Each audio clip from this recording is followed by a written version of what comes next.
This year, Britain's National Health Service celebrates its 70th birthday. Formed in 1948, it was the first state health service in the world. Today, the modern NHS is almost unrecognisable from the one that was created 70 years ago.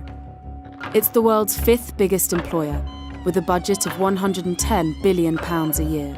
But it's in urgent need of treatment. Save our NHS! Like many healthcare systems, the NHS is faced with a funding shortfall and critical staff shortages, meaning its future looks perilous. Lord Aradazi is one of the world's top surgeons and a former British health minister. He's been on the healthcare frontline for 3 decades, and he's come up with a plan for reviving the NHS. These are my talking points. The government needs to transform the NHS from a sickness service to a health and well-being service. Most of the chronic disease is related to human behaviour. The NHS spends almost £9 billion a year dealing with diseases related to smoking and the growing obesity epidemic. To cut costs, the government needs to tackle this public health crisis at its root. We do this in 3 ways. 1, regulation. Banning smoking was a wonderful example of that. 2nd, taxation, introducing sugar tax or a levy on alcohol. 3rdly, behavioural interventions. How do we help people make the right choices?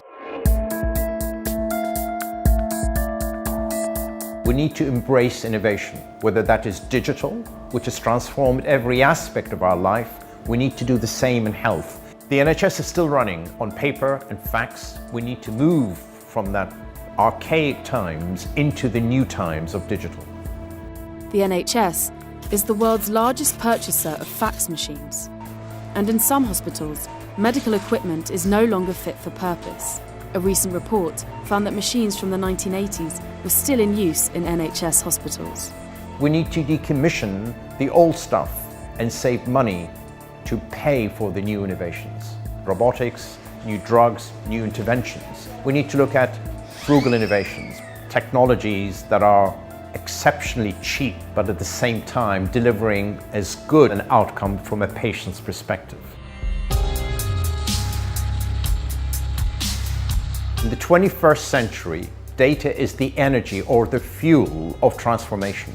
Anything you could measure, you can improve, and data is one of the ways of doing that. 1 million people use the NHS every 36 hours. But there's no centralised system where doctors can access their medical data. Most patients seeing me expect me to have all the data from their general practice. We need to drive this integration between primary care, hospital, and back into the community.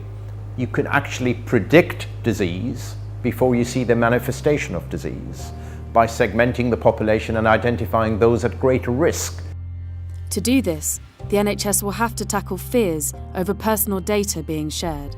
Sharing data is critical from a patient's perspective, and we need to win the confidence of the public when it comes to the privacy and security aspect of data sharing.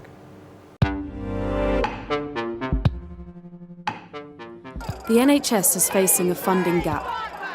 By 2020, it's estimated to be £20 billion short. A lot of people out there think investing in healthcare is in a bottomless pit. I could confidently tell you, not just my work, look at the work of the Lancet Commission, the World Innovation Summit for Healthcare, the best return on investment any country could make is in health. Healthy nation means a productive nation.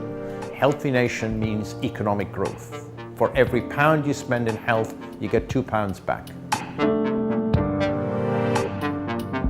Quality should be the organizing principle of any health system. It's a wonderful future if we embrace it.